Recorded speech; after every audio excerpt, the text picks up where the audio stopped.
पंढरी सावता म्हणे केला मळा, विठ्ठल पायी गोविला गळा. संत शिरोमणी सावता महाराज तुम्हा आम्हाला विठ्ठलाची भक्ती आणि धार्मिकपणा काय आहे हा 11व्या शतकामध्ये समजून सांगताना महाराज म्हणतात की आपलं जे काही कर्म आहे ते कर्म करताना त्यामध्येच आपल्याला विठ्ठल, त्यामध्येच आपल्याला आपला देव शोधायचा आहे. आणि हे जर करत आपण राहिलो तर निश्चित येणाऱ्या काळामध्ये आपली प्रगती, आपला समाज हा निकोप झाल्याशिवाय राहणार नाही. म्हणून सावता महाराजांनी विठ्ठल कुणाला म्हटलं हे अभंगातून आपल्याला वेळोवेळी पदोपदी शब्दामध्ये समजून सांगितलेलं आहे. कांदा मुळा भाजी अवघी मिठाई माझी. आपल्या शेती करणाऱ्या समाजामध्ये कांदा मुळा भाजी हे जे काही आपण शेतामध्ये लावतो यामध्येच आपला विठ्ठल आहे आणि तो कसा शोधायचा हे विठ्ठला आपल्याला सावता महाराजांनी सांगितलं. पुढे सावता महाराज म्हणतात की लसूण मिरची कोथिंबीर, लसूण मिरची कोथिंबीर जी आपण आपल्या घरामध्ये सुद्धा वापरतो तिच्यामध्ये सुद्धा आपण विठ्ठल कसा शोधावा.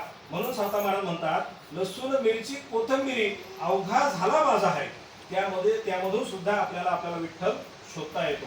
पुढे जाऊन पुन्हा सावता महाराज म्हणतात की ऊस गाजर रताळू. आता आपण शेती करणारे बांधव आहोत, आपण आपल्या शेतामध्ये ऊस लावतो, माळ्याची जात आहे, फुलाची शेती करतो. सगळी शेती हा आपला व्यवसाय आहे आणि या व्यवसायामध्ये विठ्ठल कसा शोधावा हे सावता महाराजांनी आपल्याला सांगितलं. तीच गोष्ट समाजापासून आज दूर गेलेली दिसते आणि दूर गेल्यामुळे तुमचं माझं समाजाचं नव्हे आपल्या देशाचं जे काही नुकसान आपल्याला होताना दिसत आहे.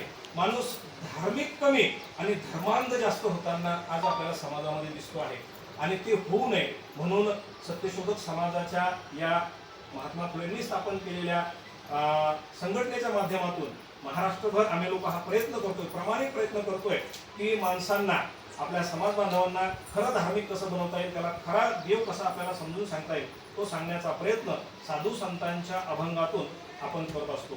म्हणून सावता महाराज शेवटी काय म्हणतात पहा, शेवटच्या ओळीमध्ये सावता महाराज म्हणतात की सावता म्हणे केला मळा.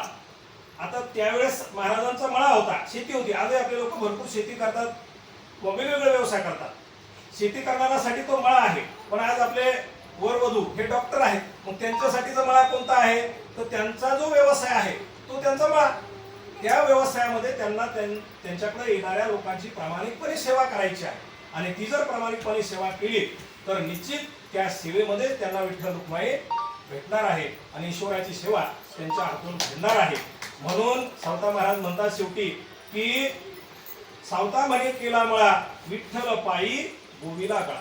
म्हणजे विठ्ठलाच्या या सेवेमध्ये मी अविरत शेवटपर्यंत कार्यरत राहील. म्हणून पुढे जाऊन सावता महाराज पुन्हा म्हणतात की कासा या पंढरीस जाऊ, काय जाऊन तेथे पाहू, मुल बाळ घरदार हेची माझे पंढरपूर, स्वकर्मी व्हावे रत मोक्ष मिळे हातो हात, मोक्ष मिळे हातो हात. प्रत्येक तुमच्या माझ्या प्रत्येकाच्या संसाराचं एक ध्येय आहे. जेव्हा जन्माला आल्यानंतर आपल्याला आपलं शास्त्र काय सांगते की चांगली सेवा करा म्हणजे आपल्याला चांगली जागा मिळते. सगळ्यांनी सांगत आलं आपल्याला लहानपणापासून, पण ती चांगली जागा कशाला मिळते हे मात्र आज आपल्याला सांगताना फार कमी लोक दिसतात. आणि तेही सावता महाराजांनी त्यावेळेस सांगितलं की स्वकर्मी व्हावे रत. शेवटच्या ओळीमध्ये महाराज म्हणतात स्वकर्मी व्हावे रत मोक्ष मिळे हाता. मी शिक्षक आहे, मी जर इमानदारीने माझा शिक्षकी पेशा केला, मुलांना शिकवलं तर मला 100% विठ्ठल मिळणार, चांगली जागा मिळणार. म्हणून आपण ज्या ज्या क्षेत्रामध्ये आहोत त्या त्या क्षेत्रामध्ये आपल्याला प्रामाणिकपणे सेवा द्यायची आहे, इमानदारीने सेवा करायची आहे, तेव्हाच आपल्याला निश्चित चांगली जागा मिळणार आहे. पुढे हे अभंगाचं विश्लेषण आणि अभंग आपण घेतलेला आहे. आता शेवटचा या पूजेचा विधी आहे तो आहे आपल्या सर्वांच्या उपस्थितीने आपल्याला विठ्ठलाची आरती घ्यायची आहे आणि ही पूजा संपन्न करायची.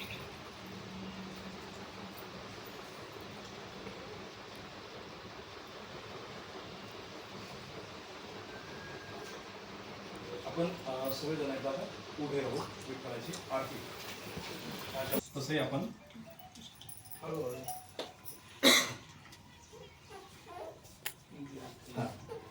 युगे 18